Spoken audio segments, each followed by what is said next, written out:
Hello નમસ્કાર વિદ્યાર્થી મિત્રો, આપણી આ સહિયારી યુટ્યુબ ચેનલ પર આપ સર્વનું હાર્દિક સ્વાગત છે। વિદ્યાર્થી મિત્રો, આજે આપણે આ વિડીયોની અંદર વાત કરવાના છે ધોરણ 7 વિષય હિન્દી પ્રશ્ન બેંક આધારિત ત્રિમાસિક કસોટીના પ્રશ્નપત્રનું સંપૂર્ણ સોલ્યુશન નિહાળવાના છે। તો આ વિડીયોને અંત સુધી જોવાનું ભૂલતા નહીં। ચેનલ ઉપર પ્રથમ વખત આવેલા હો તો ચેનલને સબસ્ક્રાઇબ કરી બાજુમાં આપેલ બેલને પ્રેસ કરી દેજો, જેથી આવનાર તમામે તમામ નવા વિડીયોની નોટિફિકેશન સૌપ્રથમ તમારા સુધી પહોંચતી રહે। तो જોઈએ सॉल्यूशन। प्रश्न नंबर 1 कि कविता को पढ़कर नीचे दिए गए प्रश्न के उत्तर लिखिए। तो અહીંયા આપણને જે કવિતા આપેલી છે, કવિતા વાંચવાની છે, જેમ કે બરખાઈ ઝુમઝુમ કર, धरती हंसी हरियाली से, पंछी गाए मधुर तराने, फूल खिले खुशहाली से, बादल छाए नभ के ऊपर, शीतल हवा सुहानी है। तो आ कविता आधारित આપણે પ્રશ્નો જોઈએ ને એના જવાબ જોઈએ। पहला प्रश्न कि भाई कविता में कौन सी ऋतु का वर्णन है? तो कविता में वर्षा ऋतु का वर्णन है। बीजो प्रश्न, धरती कैसी दिखाई देती है? तो धरती हरियाली से हंसती हुई दिखाई देती है। तीजो प्रश्न, पंछी क्या करते हैं? तो पंछी मधुर तराने गाते हैं। चौथू है कि फूल कब खिलते हैं? तो वर्षा आने पर फूल खिलते हैं। पांचमो प्रश्न है कि हवा कैसी है? तो हवा शीतल और सुहानी है। प्रश्न नंबर 2 कि निम्नलिखित परिच्छेद को पढ़कर पूछे गए प्रश्न के उत्तर लिखिए। એટલે કે एक दिन रमा के घर में एक चिड़िया आ गई। रमा रोज उसे ध्यान से देखती थी।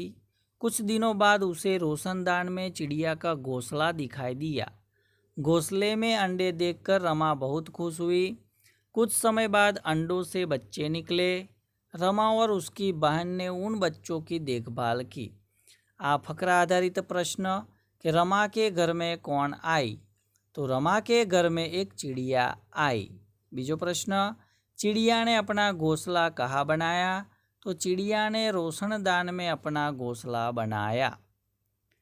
त्यारबाद तीजो प्रश्न, रमा क्यों खुश हुई? तो घोंसले में अंडे देखकर रमा खुश हुई। चौथू के अंडों से क्या निकला? तो अंडों से चिड़िया के बच्चे निकले। पांचवों, बच्चों की देखभाल किसने की? तो रमा और उसकी बहन ने बच्चों की देखभाल की। प्रश्न 3 के सही विकल्प के सामने सही का निशान कीजिए। पहला प्रश्न के सृजनहार शब्द किसके लिए प्रयोग किया जाता है? तो जवाब आवश्य प्रकृति के निर्माता के लिए। बीजो प्रश्न के दरवाजा का समानार्थी शब्द, तो ये आवश्य द्वार।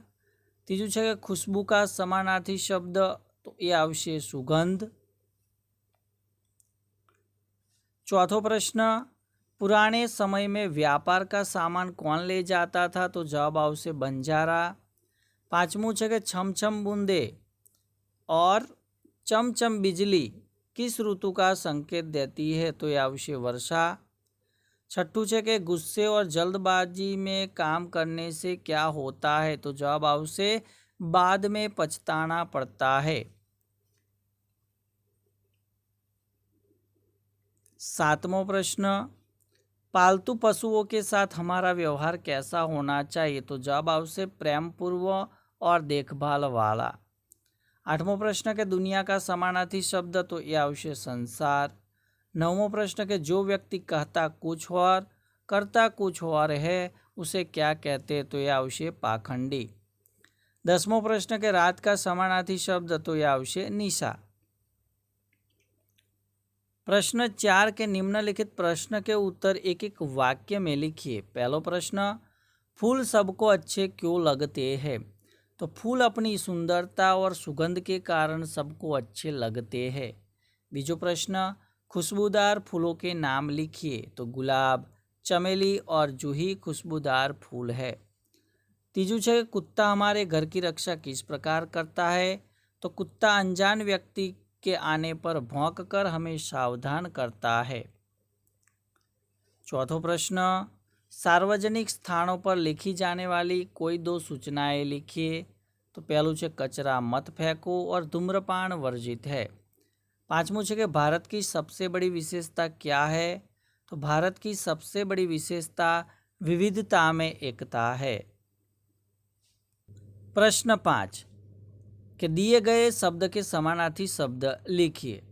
तो रात एनु समानार्थी निशा, खुशबूनु समानार्थी सुगंध, ईश्वरनु समानार्थी प्रभु, दुनियानु समानार्थी संसार, सुबह एनु समानार्थी आवशे प्रभात।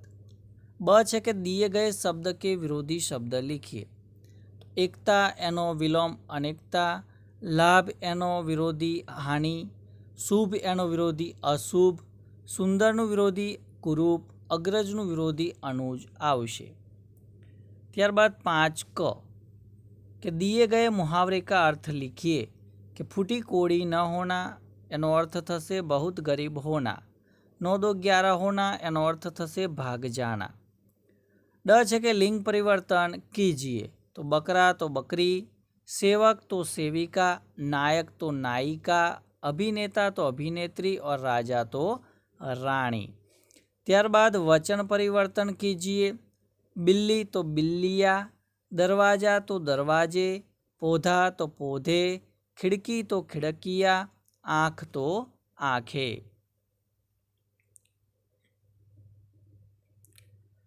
त्यारबाद विद्यार्थी मित्रों प्रश्न 6 है कि भाई चित्र को देखकर उसके बारे में बताइए।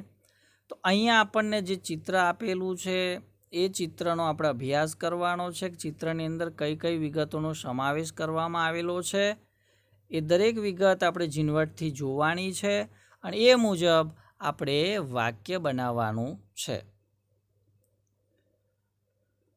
तो अहींया वाक्य जोईशुं आपणे, चित्र जोवानुं छे, साथे साथे आपणे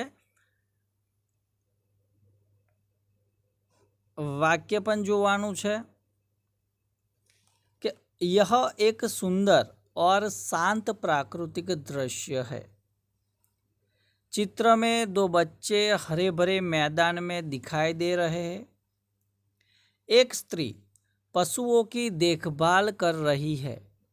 चित्र में गाय और बकरियां जैसे पशु दिखाई दे रहे हैं।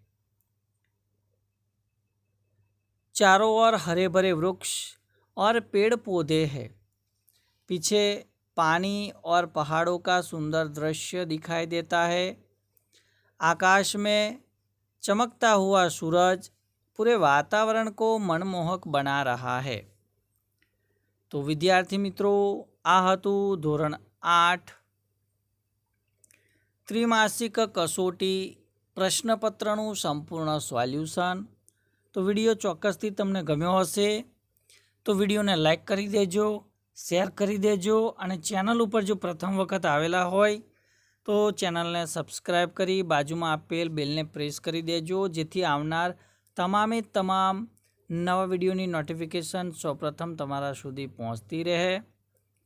तो कोईक नवा विडियोना सोल्यूशन साथे, नवा प्रश्नपत्रना सोल्यूशन साथे कोईक नवा विडियोनी अंदर मळीशुं। त्यां सुधी जय हिंद, जय भारत।